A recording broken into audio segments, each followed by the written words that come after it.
Yeah, I think we can start now.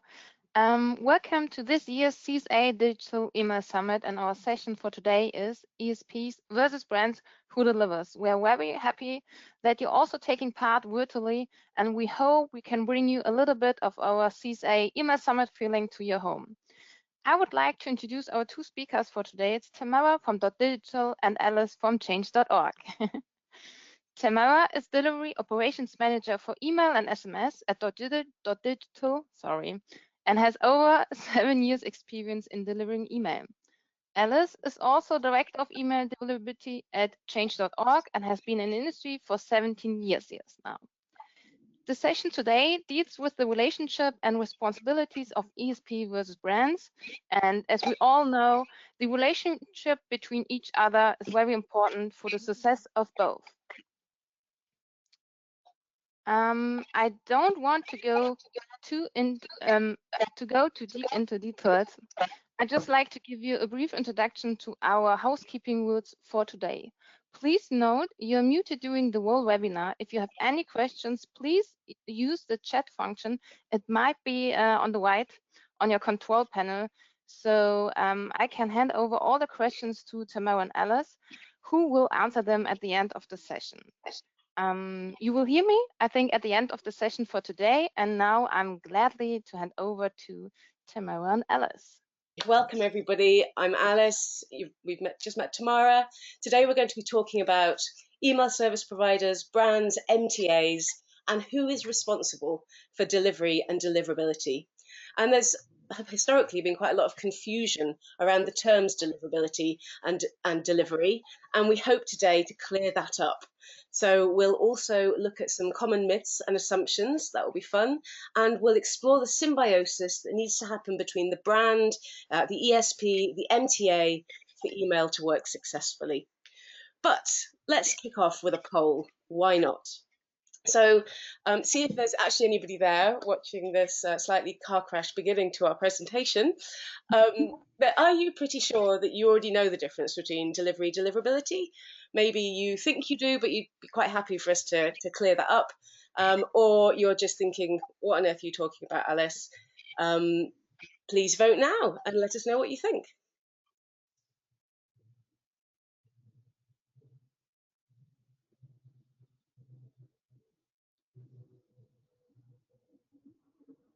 Got some votes coming in. This is good to see.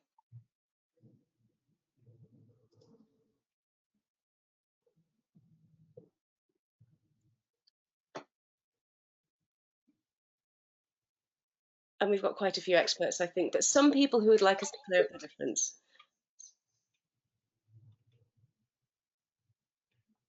Yep, it looks like this will be at least vaguely useful for some people. So, hey, let's get going.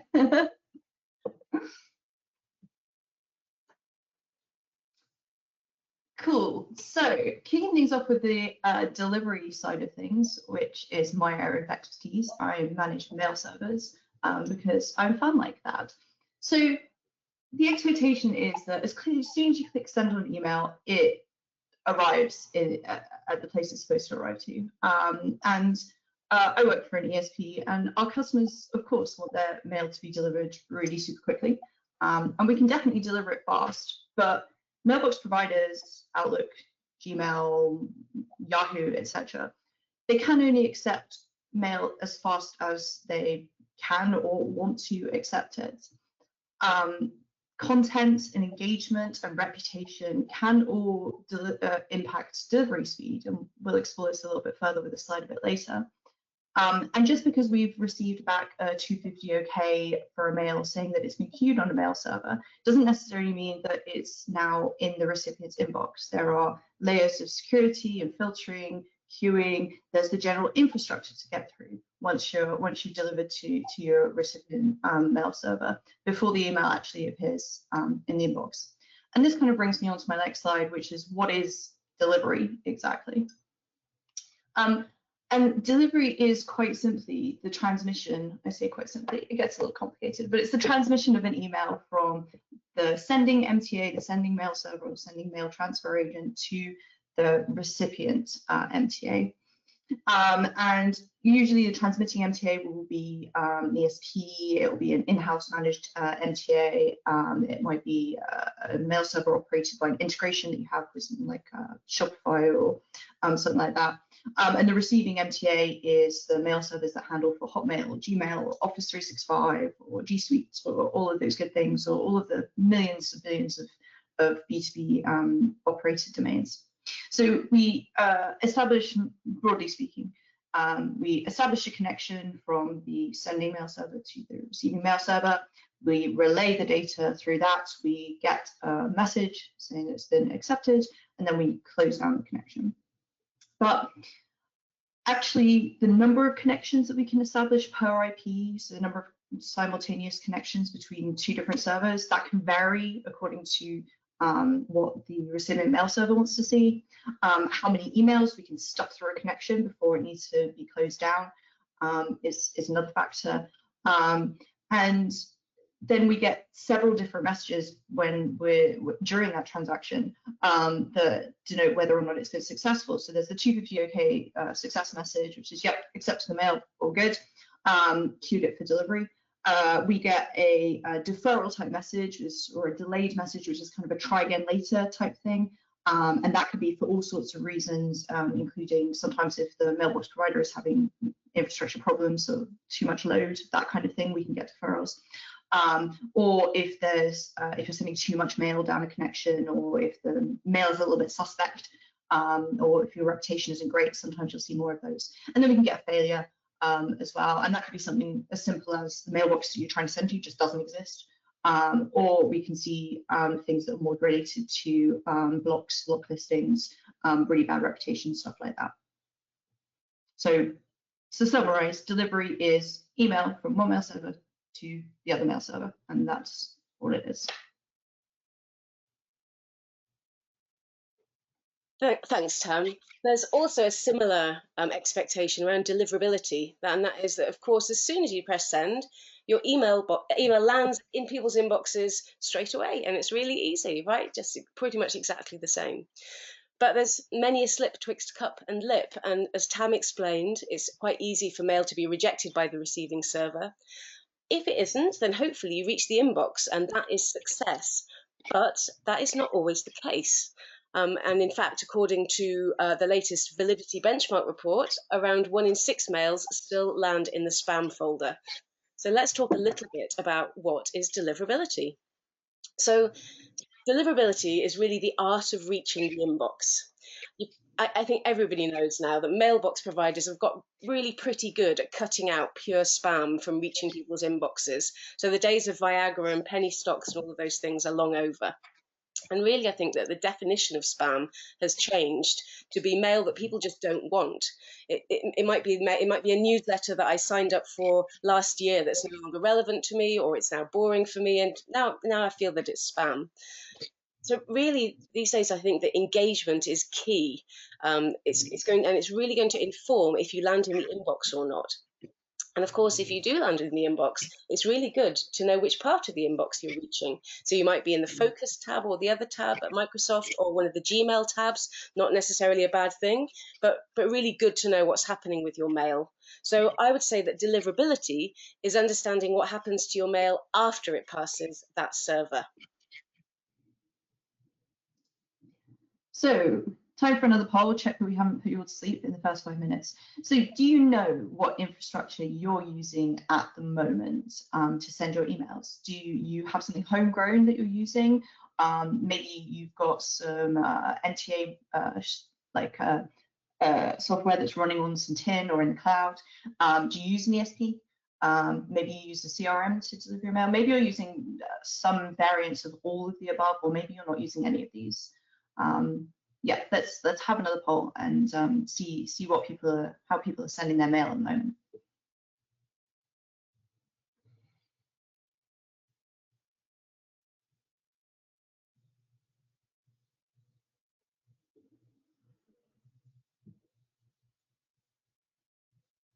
Oh, votes coming in. We haven't put them to sleep, Tam. We're doing well. I know, right? Like, bumpy start, but we're getting there. Pulling it back, pulling it back.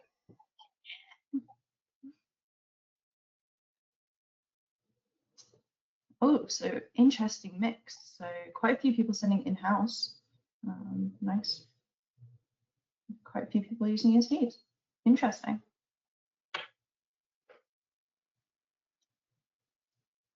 So let's talk about another delivery expectation. Now we're knowing what delivery is.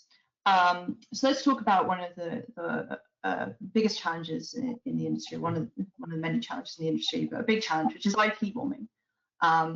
And I see a lot of this of like IP warming, super easy. You just start off and you just double it. So you send 1,000 on the first day and 2,000 and 4,000, etc. And you just keep doing that for a couple of weeks until you get your volume, and then you're good to go.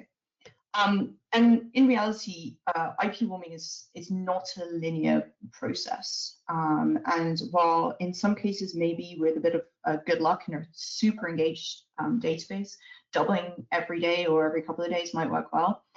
Different mailbox providers have different expectations. And if you start sending too much too quickly, it can go really quite badly wrong. And it takes longer to kind of repair that damage than it does to just do it right to begin with. We're super reliant on the content being sent, how engaging it is, and who it's being sent to as well, whether those recipients are opening and clicking and indicating to mailbox providers that they really want that mail. That's what we're trying to do when we warm IPs. What spammers do is they pick up a new IP, however they get it, through legitimate or illegitimate means, blast out a load of spam through it, and then as soon as that IP starts getting blocked, they just move on to the next IP address. And we want to not look like spammers, which is why we do this slow, gradual ramp up, the slow, gradual increase in volume, sending to really engaged subscribers, with strong indicators to the mailbox providers that you're sending mail that these people really, really want to receive. We do that over a period of time, and we're constantly monitoring what we're getting back from those mailbox providers, what we're getting back from those recipients, what indicators, and what they're telling us about what we're sending and whether it's the right thing to do. If we're seeing deferrals, then we need to back off, maybe go a bit slower, maybe roll it back a bit, try again a bit slower. If things are looking good, then maybe we can go a little bit quicker. And sometimes we'll get a really super fast warm up on Gmail, for example, but maybe Microsoft is not liking the traffic quite so much, and we need to do that slightly differently. So there's no one size fits all solution when it comes to IP warming, and I definitely wouldn't describe IP warming as necessarily an easy process to go through. So true. And do you think that domain warming is going to become just as important? Absolutely. We'll maybe touch on this again a little bit later, but with the dawn of IPv6, having per IP address reputations for IPv4 addresses, it's not super scalable. And there's an increasing reliance. I mean, Gmail is largely reliant on the reputation of the sending domain and the DCOS domain in the header. So domain ramp ups it's slightly easier, I think, but they still are just as important as the IP warm ups. Yeah, so interesting and really good point. I've got a good expectation versus reality, and that is that it's down to my email service provider whether I reach the inbox or not. And this is quite a common expectation. So if you're not reaching with your current ESP, then maybe switching to one with better deliverability will help. But actually, the frequency, the cadence, the content, and the targeting of your mail, and of course the cleanliness and integrity of your database are what are going to drive your inbox placement. And it's really not in the ESP's control at all. They can give you some very good advice and they can help you to deliver, but those things are much more important. Of course, collection practices can be crucial, making sure you've got the consent of your users to receive mail, and all of those things are in the sender's control, not the ESP's. Yeah, I'm sure anybody else who's working at an ESP or who runs an MTA, like we wish there was some magical configuration we could put on the mail service to deliver everything to the inbox. But unfortunately, it's not up to us. So true. And speaking of people who manage MTAs, one of the expectations that I've kind of encountered with certain companies where they've kind of built an MTA is that, you know, once you built it and you put the settings in for numbers of connections and messages per connection and amount of data per connection, all that kind of thing, that's it, you're done, and you can just leave it alone for the next 13 years, and everything's just going to be groovy and gravy. And in reality, mailbox providers are constantly trying to stay ahead of the spammers, right? And using reputation of IPs or sending domains to change the volumes that they'll accept, to change the number of connections they'll accept, or the number of messages per connection they'll accept, the rate of messages that they'll accept through a connection. They have to constantly change this, and they don't publish those changes because, I mean, that would make my life very boring, but also because if they did, then spammers can figure it out, and they have to constantly change it because you can kind of start to figure out where the limits are just purely by experimentation. That's part of what my job is pushing things and just testing and seeing how quickly we can deliver them in. But of course, if we can do that, so can spammers. So the goalposts are constantly shifting, and new domains, new mailbox providers pop up, or new services and things, or new features and stuff. So you constantly have to be really on top of it, and constantly kind of tinkering and tweaking things to improve the performance of your mail service. Thanks, Tam. Absolutely. Yes, no set it and forget it, sadly. Got to keep up with those bounce codes. Oh gosh, the bounce codes. My next expectation is that there is a secret hotline to mailbox providers like Gmail, Hotmail, Verizon Media Group, as they are now, so that your email service provider can just ring them and say, hey, my client's not a spammer, you should deliver their mail, they're a really good sender. But in fact, it's actually really hard for the big mailbox providers to know the difference between a good sender and a bad sender, because spammers use best practices too. So Microsoft and Gmail don't trust anyone but their very own users to let them know what is spammy or isn't. And that's why user complaints and engagement are such an important part of these hugely complicated algorithms that most large mailbox providers use to identify spam. So it's great not to look like a spammer, but it's a very close line and very hard to identify sometimes the difference. So the key thing is to send mail that people want to receive and are engaging with. Mailbox providers can see that, and you're going to land in the inbox where you belong. So, Alice, what do you think about using like people replying to emails as a way to kind of indicate engagement? Do you think that's an effective strategy? I'm not sure how effective it is, but I really like it. I think that for Gmail especially, setting up a conversation can only help your reputation, but working for a large brand who struggles to reply to all the responses that we have coming into us, I know that it's not always possible. I don't think it's going to massively affect your deliverability. However, email is a communications channel, and I think is more two-way conversation. The more you can listen to your users, the better. So, you know, I'm a fan. I just really realize how hard it is to actually implement.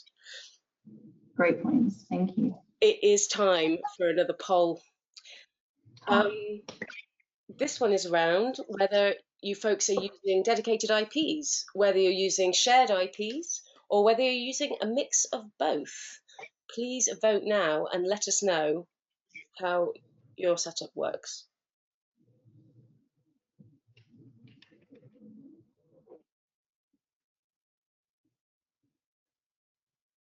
Voting.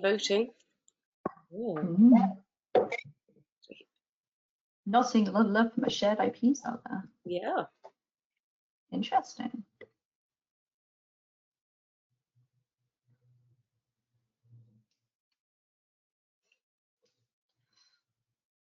Okay. Okay, so there's like quite a few people using a mixture. It's not a lot of using solely shared IPs, fair amount using dedicated. I guess if you're managing your own MTAs in-house, more likely to have your own IPs for that. But yeah, cool. Well, that feeds into my next slide, which might be slightly controversial, which is that I don't think dedicated IPs are necessarily the best solution for every brand. I know we talk a lot about building your reputation being really super important for delivery, inbox placement, or deliverability.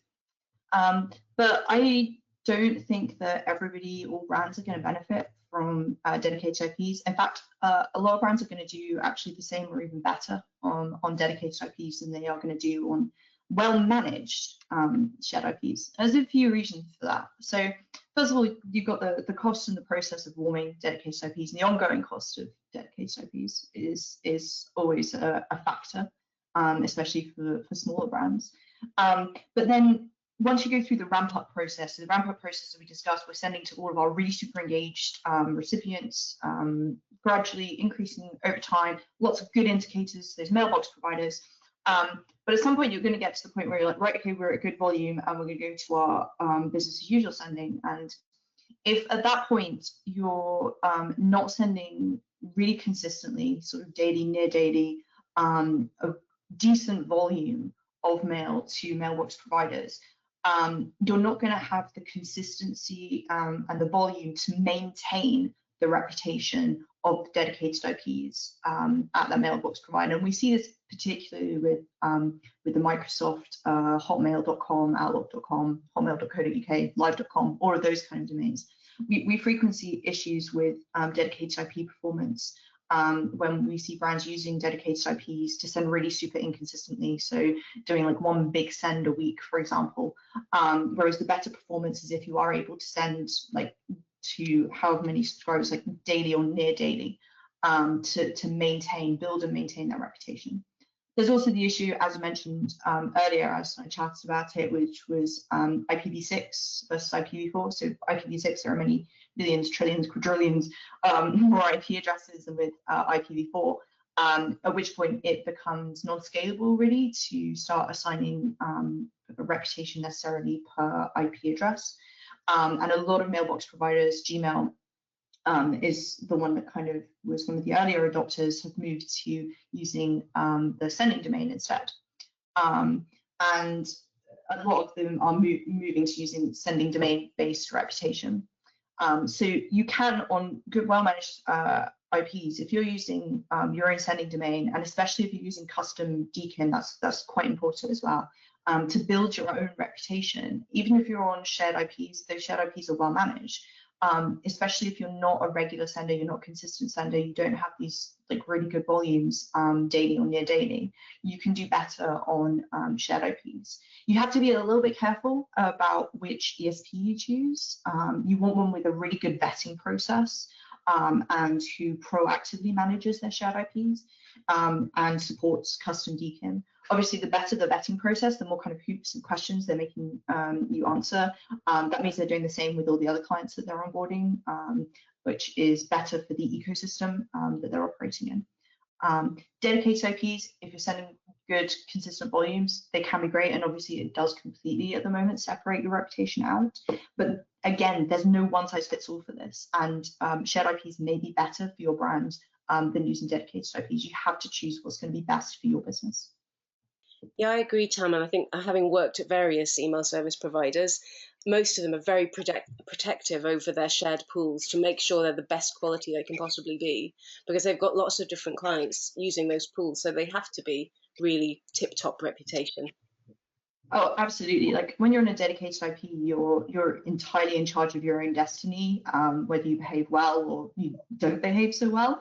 But when you're on shared IPs, we're there as your guardians and protectors, keeping an eye out for you, constantly monitoring to make sure that nothing's going awry. Yay. Thanks, Tam.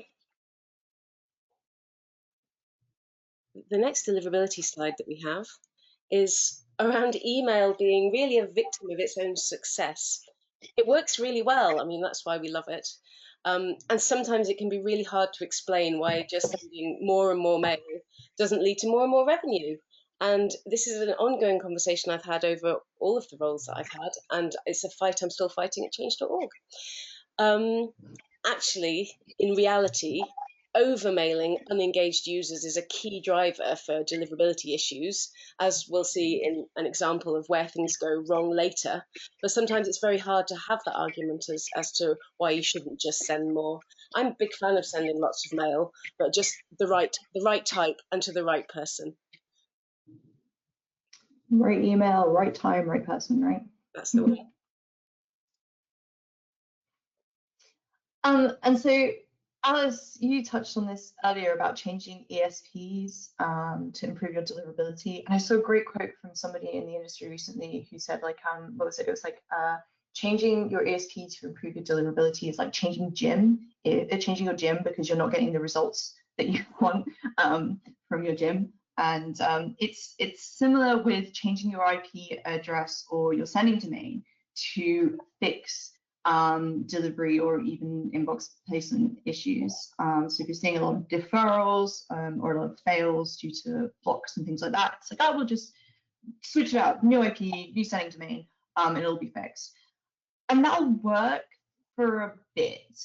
It'll definitely work during the ramp up process because obviously, as I said before, going back to this, like ramp up process, sending super engaged people, lots of positive indicators and stuff, you'll see like, you know, those blocks aren't appearing and there's no deferrals and everything's delivering great and things are landing in the inbox. But at some point, you're going to go back to your business as usual sending. And if you haven't fixed those underlying challenges that you were having with your data collection and hygiene or what you're sending just not matching recipients' expectations, even if that recipient expectation is that they wouldn't be receiving an email from you, if you're not fixing those underlying problems, very soon afterwards, either during ramp up or shortly after, you're going to find yourself in the same pickle again, and then you've just forked out for a new IP or a new sending domain and a whole ramp up and everything. So it's really important to look at what you're doing that is triggering these issues and actually address the underlying causes rather than just swapping out the IP or the sending domain. I mean, I think the good news is that I haven't really come across an IP that couldn't be fixed. So, you know, there's always hope. Yeah, absolutely. Good point. Ooh, another poll, and an interesting one this time. This is about, I love experiments personally. Experimenting is my favorite thing. I think something that people do wrong with experiments is often they change more than one variable at a time. And then it's like, as a scientist, I'm like, how do you decide which variable had the right outcome? But so anyway, that aside, how much testing do you do? Do you test subject lines, content? Do you do send time testing, just absolutely everything, hopefully one at a time because scientific method? Or are you kind of like in a place where you actually like to be doing a little bit more testing? Let's have a poll and see if everybody's disappeared already, but or see what people are doing. But we've got some brave folks who are hanging in there.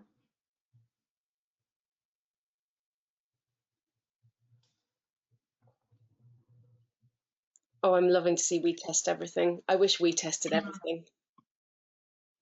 Oh man, I spend a decent amount of my time designing various tests and experiments. I could definitely stand to spend like 100% of my time doing it. So fun. Awesome. I like that poll a lot. I do too. I think that brings us on to our next deliverability expectation. And that is, our mail is absolutely amazing. We all say so.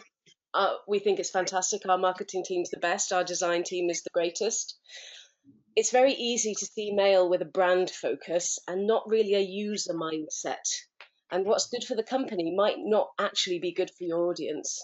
So testing to make sure that you're reaching your users with the right content, right person, right content, right time, as you said, Tam, is absolutely essential. And it's essential to make sure that you're sending the content they most respond to at the time that works for them. You can test the cadence, you can test the content, the subject line. I mean, this is the joy of email.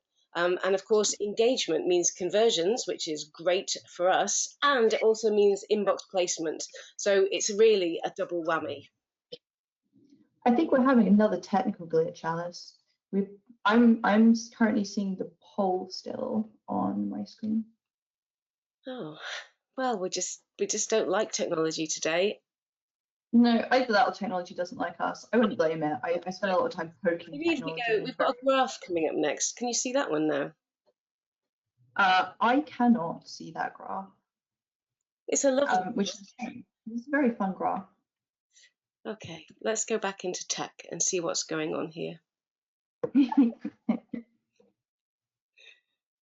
should do another poll of like who can see the graph right now. Going to stop sharing the screen, and then we're going to start sharing again.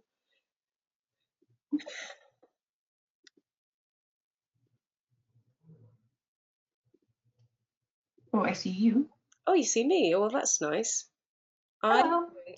I've been made the presenter, and you can now see my face, which is a treat, I'm sure. And can you? The screen. Oh my! Yay. This is a rock and roll. Sorry, it's a roller coaster ride today. We've just got sounds. Why don't you just pile straight into this graph, Tam?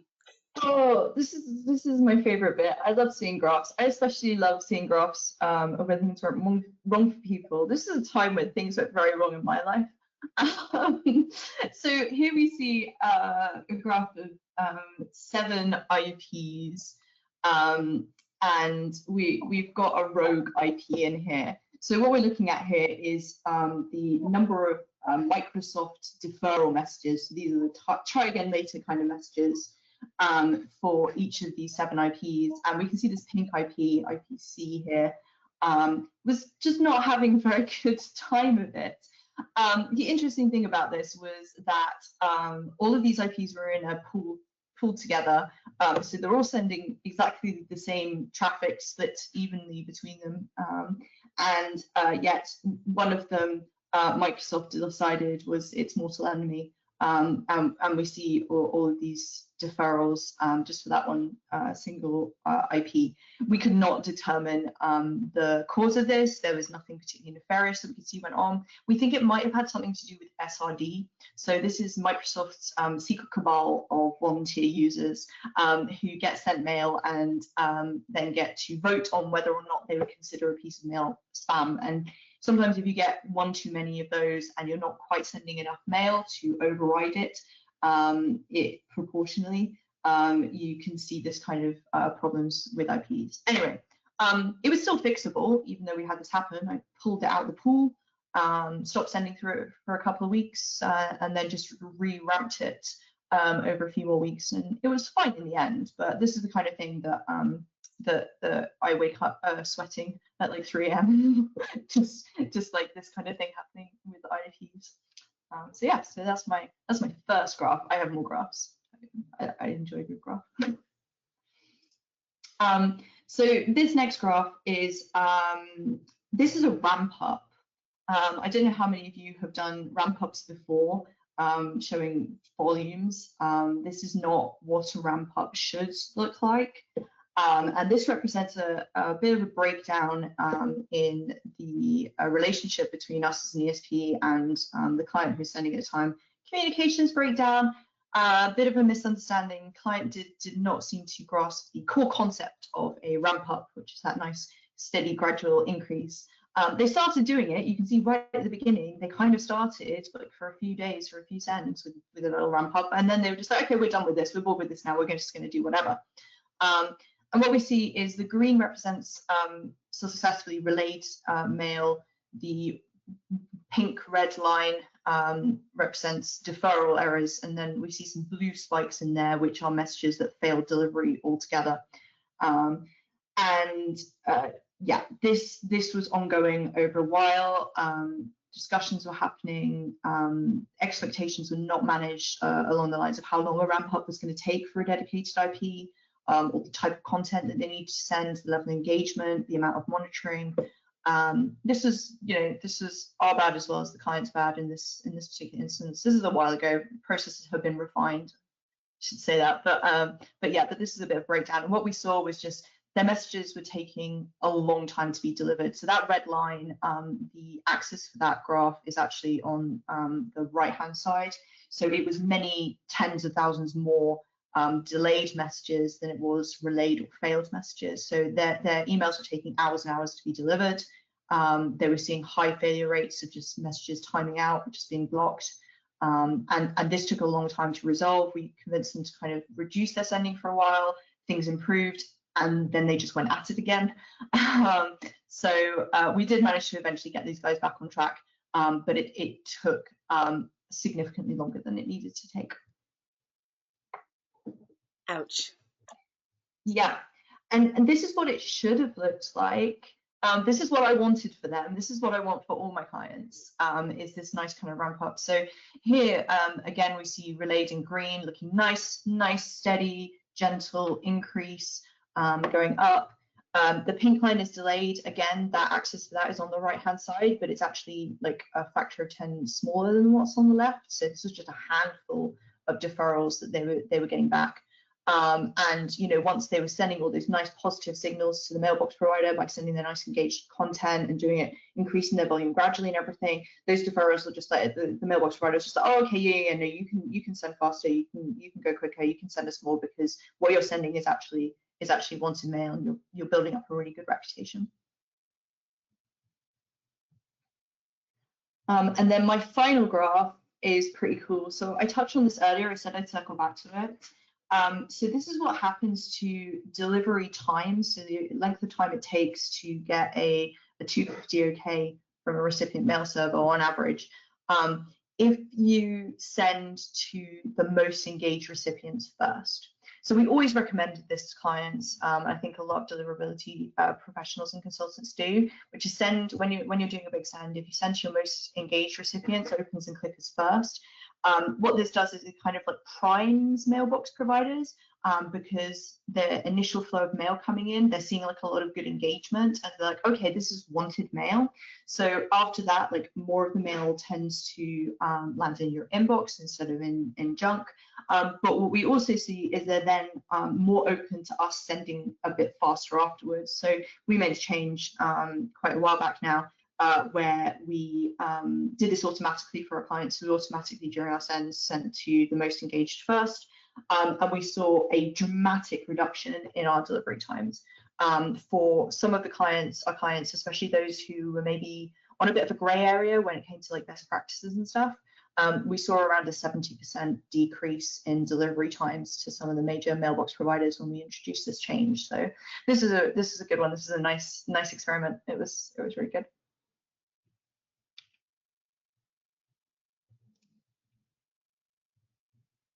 So, deliverability, when things go wrong. This view here is where we're actually looking at Google Postmaster tools and showing the domain reputation for a sender.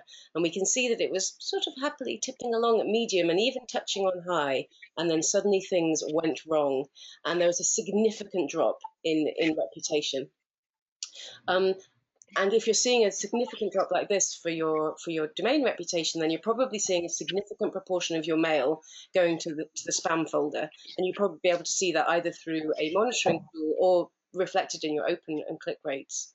So the Gmail Postmaster tools, or Google Postmaster tools, I should call them, are free to use, and they can give you really good insight into how you're being regarded as a sender. Let's have a look at how that was turned around. So this sender, there was an investigation. It seemed that the sender had started using a new data source containing some rather out-of-date addresses, possibly not opted in.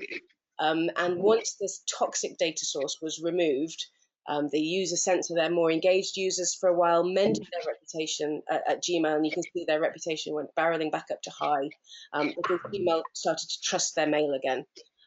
I've never worked with a sender whose reputation couldn't be fixed, and really for Gmail especially, sending to your most engaged is great, but for most of your for most of the mailbox providers, as Tam was just touching on, if you send mail people want, then you're much more likely to get delivered and reach the inbox. I think sometimes you can give the mailbox providers like a little break, like stop sending for a little while, let the reputations reset and stuff, and then start sending again, like ramp up most engaged. But yeah. Yes, do better next time. Here's an example of those open rates that we were talking about. You can see here open rates at different providers. Now, of course, open rates are measured in a different ways by different mailbox providers. So they're not always going to be the same, but usually we see the same, roughly the same peaks and troughs in the opens. And you can see the bottom line here is a Microsoft, and it's red, and it's dipping where the others are spiking. And to me, this would indicate that probably those users, those recipients, aren't seeing that mail to open it, probably because it's landing in the spam folder. So it would definitely be worth drilling down on that. Now, open rates are maybe not always the best success metric, but they can be a really good indicator of what's going on, and especially if used in this way, comparing mailbox provider to mailbox provider. Which brings me on to my next poll. And that is, what is the most important success metric to you? What's the key metric that you measure your email success by? Please vote now.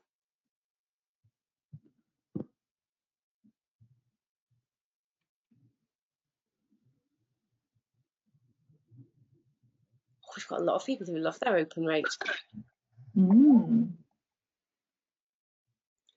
There's a lot of discussion in the industry at the moment about whether open rate is a good success metric. We still use it as a good indicator at change, but we also, of course, conversions are really important to us. With being a petition platform, the signatures on the petitions are one of our key metrics. I always think it's just important to measure yourself against yourself. Like, how was I performing last week, last month, this time last year, with the mailbox providers when it comes to things like opens and clicks. Yeah, I completely agree. Making sure that you're constantly doing better, and you've got to take into account seasonality and all of those things. So we often look at the previous year and this year, and know what to expect. Moving on. So, final section, we're going to talk about the symbiosis between brands, ESPs, MTAs, how we all work together to benefit each other and all of us, and make sure our businesses are successful. So when it comes right down to it, what is an ESP responsible for? And the ESP is responsible for your sender infrastructure. So whether that's instances, so whether you've got 10 servers sitting in a data somewhere, whether you've got virtual instances in a cloud, they're responsible for monitoring and tinkering with settings to keep up to date with latest mailbox provider requirements, number of connections, settings, throughput, all that good stuff. Even if you're just an MTA engineer, mail server engineer, working on your in-house stuff, you need to be keeping an eye on that to make sure everything's optimized. They can be responsible, depending on the ESP you're using, may be responsible for some level of authentication. So they may, for example, manage all your SPF and stuff records for you through your sending domain. But at the very least, they need to be signing messages with DKIM, and they need to be making sure that forward and reverse DNS is set up for the sending IP addresses as well. You need to be making sure that similar senders are grouped together in pool environments if you're using shared IPs, and monitoring those pooled IPs, making sure any bad actors are removed or prevented even better from getting on those IPs, and then making sure that any issues with best practices are addressed. And they need to be managing bounces, so appropriately handling retry intervals for bounces during the SMTP transaction, and timeouts and back off modes and things like that, but also making sure they're keeping up to date with all the latest and greatest and weirdest and wonderful bounce errors that mailbox providers come up with to make sure that you're reacting in a responsible way to that. Sometimes a soft bounce is a hard bounce, even though it's got a 4 error code, and sometimes a 5 error code does still mean that it should be a soft bounce and should be retried. So that's all the things that an ESP or an MTA is responsible for. I think that I completely agree, and I also think that the ESP or MTA is really responsible for understanding what success means to their client. So what the client is aiming to do and how they can best help them get there. Absolutely, tailored advice is so important. Like I said earlier, with like the dedicated versus shared IPs, like there's never a one size fits all. for every single brand. And it's really important that an ESP understands, or an MTA understands their clients, what they're trying to achieve, what success looks like for them, and how they can best advise to help them achieve that. Good. Yeah, totally. I mean, and on the same degree, as what the sender is responsible for is communicating with the ESP, no nasty surprises, letting them know what they're planning to do, why they're planning to do it, what success looks like for them, helping them help them be successful. And of course, other than that, all the things that we spoke about earlier, being completely in control of the sender, what you're sending, who you're sending to, etc. But beyond that, making sure that your mail is really consistent and it's well branded. That's not just good for brand affinity, but it builds user trust, and it also helps to establish your sender reputation with your mailbox provider. So making sure that you're mailing in a consistent way, and that your mails clearly look like they're coming from you and they don't suddenly change branding halfway through, can really help establish that trust. Yeah, I mean, given how recipients are being trained now to look for all these weird like changes and things as a sign of potential phishing or scamming, that's absolutely great. Yeah. So how can we work together? Communication and cooperation are the key things here. Communication. So making sure that we are, as an ESP or an MTA, we're listening to our customers, listening to our clients, understanding what they're trying to do, how they operate, what their business model is, what their sales cycle looks like, understanding what their pain points are and what their challenges are, and understanding what it is that ultimately they view as being successful.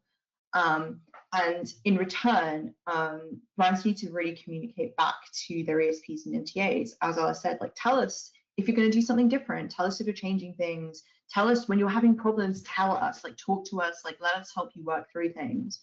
And then we may well offer some advice, and we're not just offering the advice just for like fun and giggles and to make you do things that you don't want to do.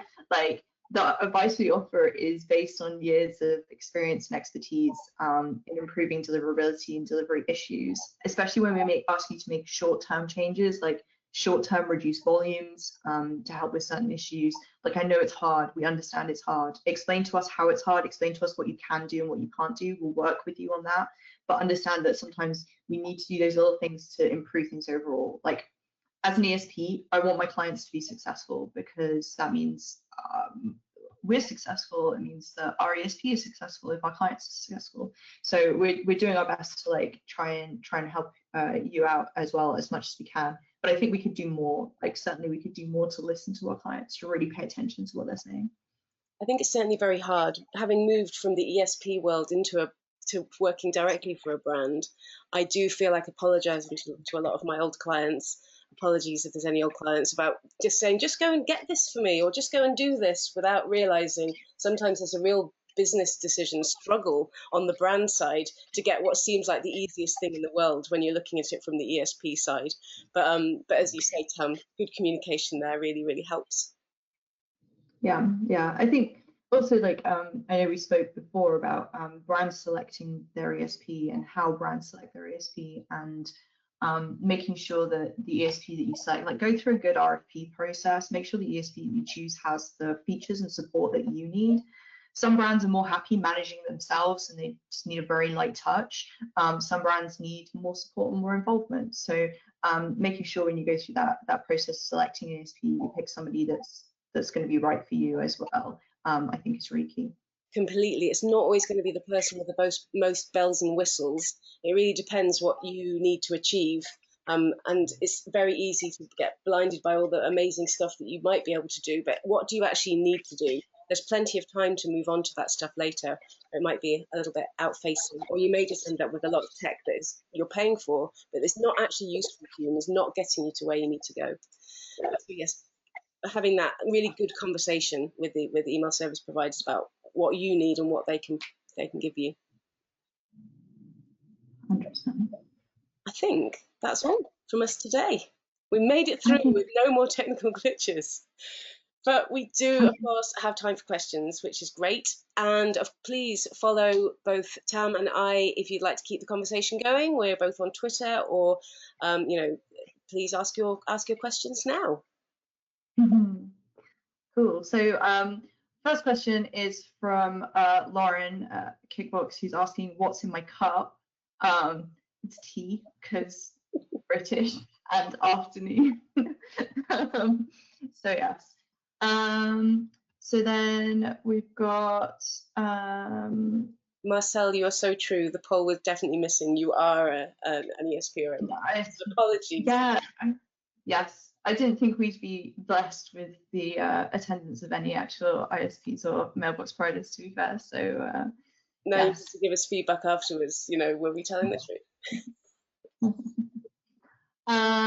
Okay, so we've got a couple of comments on specific slides, but I can't actually see where we were in the presentation when we were actually looking at that slides. So I'll skip over those. A technical problem. One from Olaf saying, could you please describe again what the advantage of shared IPs are? Alice, do you have any comments about shared IPs versus dedicated? I do have a comment. If you're a small sender and you haven't got a great deal of volume, or you're sending irregularly, sending over shared IPs is really great for you because you are sharing the good reputation of other senders of a similar type. And most email service providers will make sure they have different pools of shared IPs that are appropriate for different parts of their client base. So you're picking up on the good reputation of other senders, which helps ease your traffic through when it might look from, if it was sent on its own through its own dedicated IP, it might be a bit bitty, or as I said, consistency is really great. So if you're sending in sudden spikes and then not sending for a month and then sending another spike, then mailbox providers might be wary of your traffic. Whereas if it's sending over shared IPs, it's with a lot of other traffic, so it's less of a worry to them. It's not out of the ordinary. Does that make sense? Yeah, I mean, if I look at the traffic through my shared IPs, and it kind of goes to like, it's like quite nice, and like, you know, there's a wave there, it's a curve, but it's consistent high volume. When we find issues with dedicated IP senders, it's spiky, little, I don't have the graph demonstrated, but it's super spiky with long periods of like no sending and stuff, and yeah, that's definitely where you run into issues. If you're on well-managed IPs, then yeah, you benefit from that evening out. The best example I've got is like our transactional IPs. We send most of our transactional goes through shared IPs because transactional, so order confirmations, things like that, you don't know how much you're going to be sending. You can't predict that what kind of volume you're going to be sending. So the advantage of shared transactional IPs especially is it's all transactional traffic, so it's all really good traffic, great reputation on the IPs. But you've got like consistent volumes going through those IPs, so you don't seem to get the same issues. Yeah, I think that's right. We've got a new question from Janine, and she says, "I'm just glad you could join, Janine. That's all good. You missed the car crash at the beginning, so that's great. What do you think about BIMI? Does it help to improve deliverability?" And my feeling, if I jump in, is that it doesn't necessarily improve deliverability, but it improves your identity as a sender, and it's easier to identify you, and that can only be a good thing. And every little helps. So I don't necessarily think that it's going to improve your deliverability per se, but I think it's definitely a good thing to implement. Tam, what do you think? So I think that BIMI can have an indirect effect on your deliverability, in that to implement BIMI, you need to have DMARC set to an enforcement, so quarantine or reject, which means that you need to go through the process of looking at DMARC throughout your infrastructure, especially if you're not sending email from a subdomain. If you've got email going out from a parent domain, for example, you've got email going out from a lot of different places using the same domain and stuff. You need to go through the process of moving to DMARC enforcement, which can be a bit long and a bit complex, but does require you to make sure all of your mail is authenticated using SPF or DKIM, which can have an effect on delivery and deliverability, improving that. So there's that, but also another requirement of BIMI is that you have a good reputation at the mailbox provider that you're sending to. So you've got to do some work, maybe. I don't know. potentially you're a great sender, you don't have to do any work, but you might have to do some work to improve your reputation at a mailbox provider. So you might have to do a bit more targeting if you're engaged, and rejig how you retire subscribers or re-engage subscribers, rejiggle content and stuff, all those kind of things. And I think that could have an indirect effect on improving your inbox placement, because you've had to improve your reputation to be able to get your BIMI logo to appear. So that's, I'm not sure necessarily that it has any direct effect on inbox placement. Maybe there's some, it improves trust a little bit for your subscribers or your recipients because your logo is showing. But I think indirectly definitely is good. As long as you're authenticating, I mean, that's the main thing. Authentication, definitely a great start.